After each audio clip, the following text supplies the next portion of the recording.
कराची जा रहे एक जहाज को हॉर्मुज स्ट्रेट पार करने से रोक दिया। पाकिस्तान को लगा कि तो दोस्त है ले जाएगा, लेकिन मना कर दिया ईरान ने।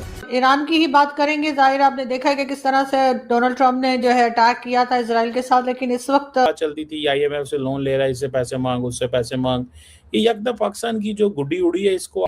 क्या पाकिस्तान ने ईरान के साथ दगाबाजी की है? पाकिस्तान जो ईरान के साथ खड़े होने की बात कह रहा था, मध्यस्थता के बहाने पाकिस्तान ने क्या ईरान को धोखा दिया है?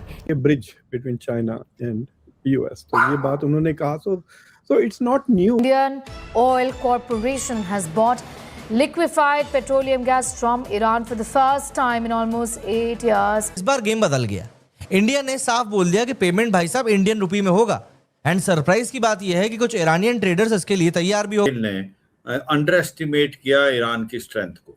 ये साथ फॉरेन पॉलिसी में भी मतलब रिश्ता भारत का काफी अच्छा रह चुका है। ईरान का एक शिप जा रहा था, कोशिश कर रहा था, उसने बोला भैया मैं बन गया हूँ मीडिएटर, ठीक है मैं तो बड़ा आदमी हो गया हूँ। तो उसने बिना ईरान के परमिशन के शिप निकालने की कोशिश करी। ईरान के IRGC ने बोला भाई साहब निकलो वापस, इतने बड़े आदमी नहीं हो, औकात में रहो और जरा रूल फॉलो करो। क्योंकि जो अगर आप स्वॉट एनालिसिस करें ईरान का तो उसकी है कि Pakistan has played this role in the past.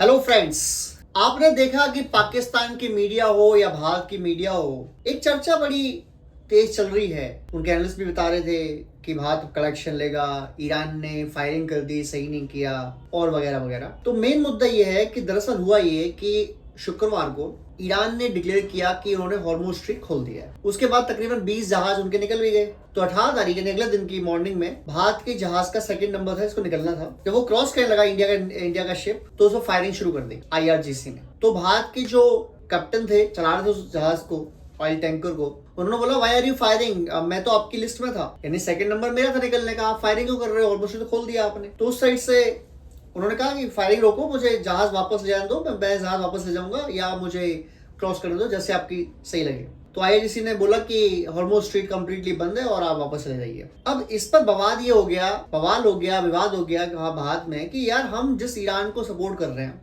जिस ईरान को हमारे यहाँ के लोग भर भर के पैसे भेज रहे हैं, सोना चांदी सिक्के, क्या दृश्य नहीं देखा हमने जो भारत की तरफ से जा रहा है ईरान में ताकि वो लड़ाई करे। और बहुत से लोग रो रहे थे जब अयतुल्ला अली खामनेई की डेथ हुई। उनका मानना था कि हमारे जो रहबर हैं, यानी जो शिया धर्म के सबसे बड़े गुरु हैं, उनको मार दिया गया, सही नहीं किया। और कई लोग उनको भगवान के बराबर मानते थे और खिलाफ थे मेरे बहुत ज्यादा।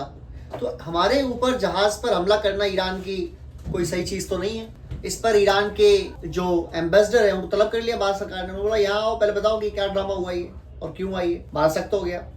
इस पर ईरान के एम्बेसडर ने भी बोला और ईरान की तरफ से बयान आए कि जो ईरान और भारत है ये दोस्त हैं, सच्चे मित्र हैं और भारत से हमारा जो रिलेशन है बहुत पुराना है, कई हजार साल पुराना है। और जब भी ये हॉर्मुज स्ट्रेट जब खुलेगा, जब भी होगा, भारत को प्रायोरिटी मिलेगी और भारत के ऊपर कोई टोल टैक्स कभी नहीं होगा, चाहे हम टोल टैक्स लें या ना लें किसी से। इसके बाद बात को रफा दफा करने की कोशिश की गई, लेकिन भारत ने एक सख्त स्टैंड लिया इसके ऊपर और लेना भी चाहिए था। ईरान क्या कोई भी देश, चाहे वो कोई भी हो, भारत के आम नागरिक, जहाज या भारतीय संपत्ति पर अगर हमला करता है तो देश का दुश्मन है, सीधी बात है। ठीक है, अगर ये गलती से हुआ तो चलो ठीक है, अगली बार नहीं होना चाहिए।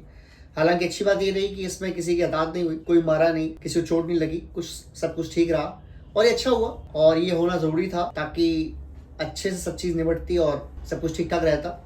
और ये जो हुआ ये निंदनीय था, नहीं होना चाहिए था और हुआ है। तो भारत पूरा एकजुट है और ईरान ने भी सॉरी बोल ही दिया है कि भाई ये गलती से हो गया, ये मिसअंडरस्टैंडिंग में फायरिंग हो गई, नहीं होगी, आगे से ध्यान रखेंगे और भारत हमारा दोस्त है वगैरह। तो ये मामला सेटल हो गया। लेकिन पाकिस्तान वाले कुछ लोग जिसमें आते कि देखो भारत को हमला कर दिया, लेकिन फिर सॉरी बोल दिया, फिर ये बोल दिया कि भारत को हम फ्री जाने देंगे।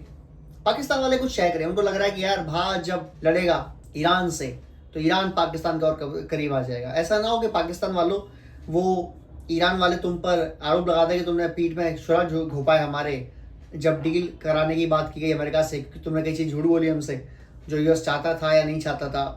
और हालांकि जो कल जो मीटिंग होनी है वो होनी भी है कि नहीं होनी है पाकिस्तान में ईरान और अमेरिका की, अब इस पर भी कोई संशय बना हुआ है कि आज हो भी जाएगी मीटिंग या नहीं हो जाएगी। लेट्स सी क्या होता है। लेकिन ठीक है, जय हिंद, जय भारत।